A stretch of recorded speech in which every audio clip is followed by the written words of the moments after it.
a presentation together with the TIC Salud Foundation. We are working together. And Tino has come with us at the Department of Health in Catalonia. We are very proud of having Tino working together in this kind of agenda. I would like to talk about some kinds of, or some pieces of implementation in Catalonia.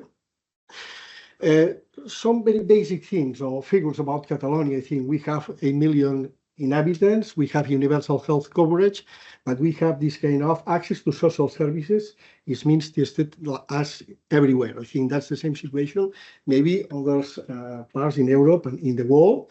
And we're combining the universal health care with this kind of minimum social care services, but we are trying to work together, health and social care services. I think it's very important to have an agenda working together in this kind of thing. We have started some time ago. The process of aging in Catalonia is very intense. Maybe it is one of the most intense aging process in Europe.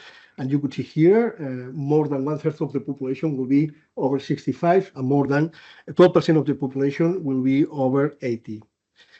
Another thing we have started maybe 10, 12 years ago, we have noticed, I think it's not important only to work with unique disease or unique chronic disease, but also to work with people with multimorbidity, with multi-chronic conditions. And we have a good bet, and we have worked a lot in this kind of people with complex needs, and especially like, as in Scotland, with people with advanced chronic disease. It's a first transition of palliative care orientation for people with advanced chronic disease. We are working in this way, and we have started for some time. Another important thing in Catalonia, we have 5 elections in 12 years. I think it's a lot, but however, we have a team of assemblers. Yes, I'm an assembler working in this kind of agenda. We have worked to work in this kind of agenda to implement chronic care, integrated care, and working together with the government and with information system units. In Catalonia, we have a good development of primary health care. I think in terms of integrated care, it's very important to have this kind of well-developed primary health care. And we have noticed from the beginning the importance of social complexity. We have worked in this kind of multi-chronic conditions approach and complex condition approach, but we have noticed the importance to identify this kind of social complexity. Okay, you could see here, in most of the cases, you have our programs. We are working with this kind of people. Most of the people, or most of these people, has health needs, this kind of multi-chronic conditions, and also in some cases, not always, but in some cases, you have at the same time this kind of social care needs, especially if you have disability or great disability, or you need support for activities of daily living. Additionally, in most of the cases, you have clinical complexity, social complexity, and system complexity. In some cases, for example, in home care, you could see maybe more than 20 teams working together with the same person. I think the challenge to make integrated care in this kind of agenda, I think it's very difficult. And because you should work the primary health team with the social care services, the home care provider, the emergency unit, I think different kind of providers working together with the same person. Another thing is in those years, I think we have some kind of iteration circles, and we have tried to have different kind of efforts in this kind of integrated care. Maybe if you see different kind of countries, the situation is the same.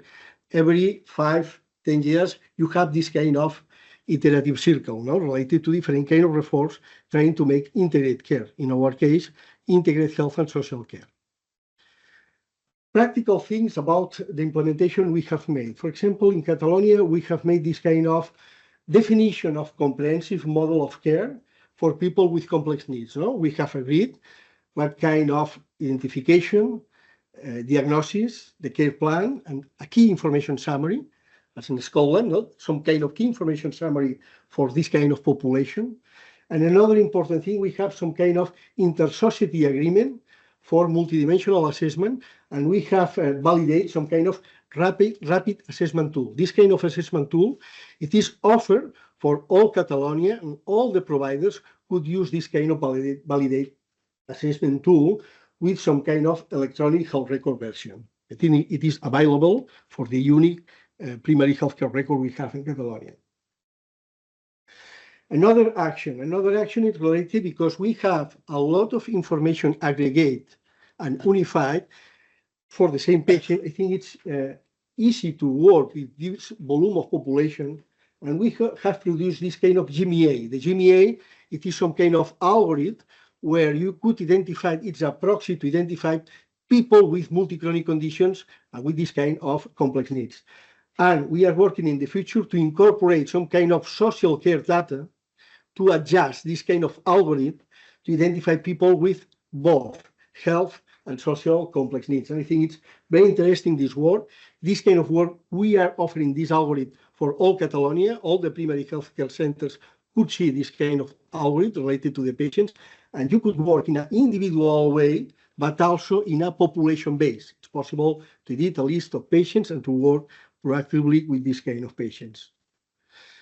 Another important thing is, with this kind of information, we have produced this kind of a screen that is an overall comprehensive screen, not only for the primary healthcare centers, but also for the hospitals, emergency care, and also for the 112. For example, during the night, during the weekend, if you have a crisis and you are calling to the 112, it's possible to see this kind of a screen. That's overall for all Catalonia. And you could see here what kind of information, health problems, the GMEA, utilization of services. For example, at the top, you could click and go to the discharge report from the last 1 year. And I think you could see this kind of information. I think it's not all information for the general practitioner. It is important for people who doesn't know the patient and should take quick decisions about this kind of patient. Okay?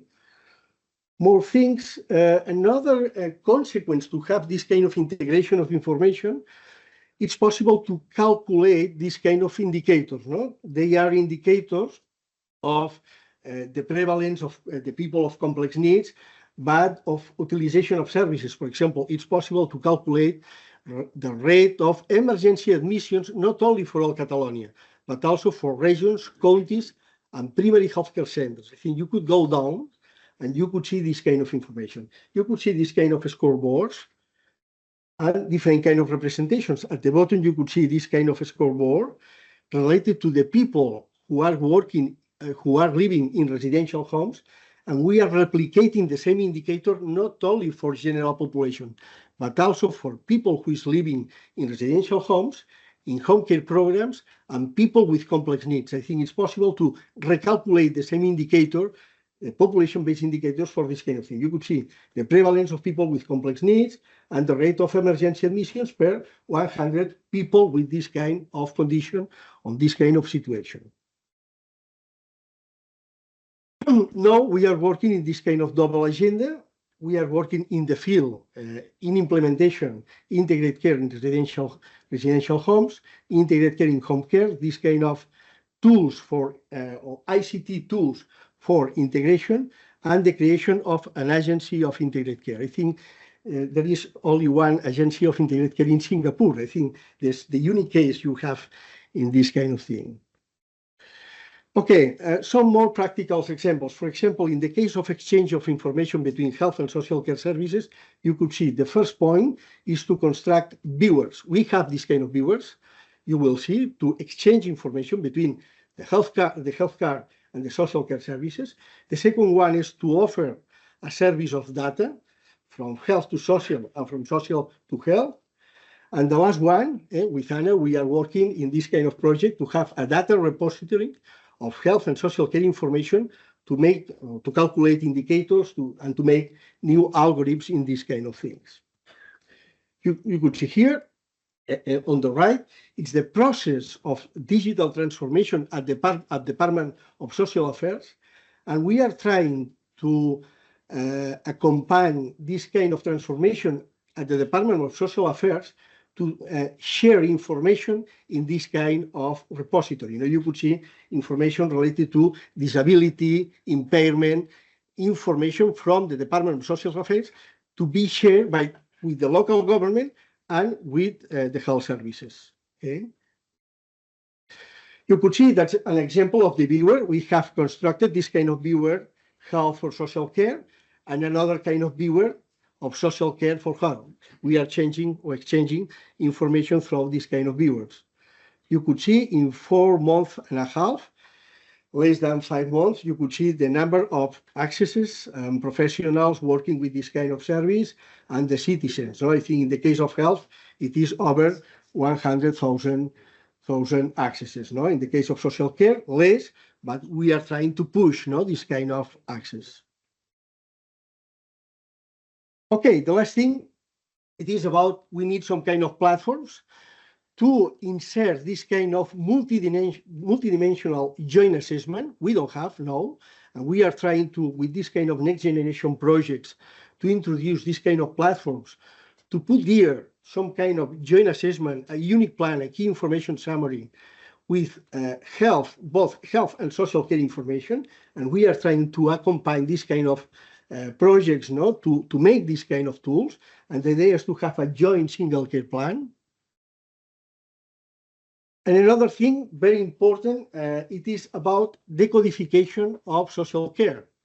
We don't have international codification of social care. I think with ETL, I think it could be a very good agenda to have different kind of countries working in this kind of agenda. We are using SNOMED language to make this kind of codification because we don't have ICD-10. I think it's not enough. It's not a good coder for this kind of thing. And we are trying to have this kind of SNOMED codification, and we have a dictionary of terms related to this kind of social care problems. I think it could be a very good idea to share with other countries. And last thing, I think Tino has insisted me on the future. For me, the future is this kind of 5 things, maybe for the next year, that is our agenda. You could see update and calibrate algorithms to identify people with complex needs, but with more social care data. Joint multidimensional assessment and key information summary with health and social care information. The repository with Anna, we should construct this kind of repository of health and social care information, and to go on this kind of agenda of the set of taxonomy in social care. Okay, that's all. Thank you very much.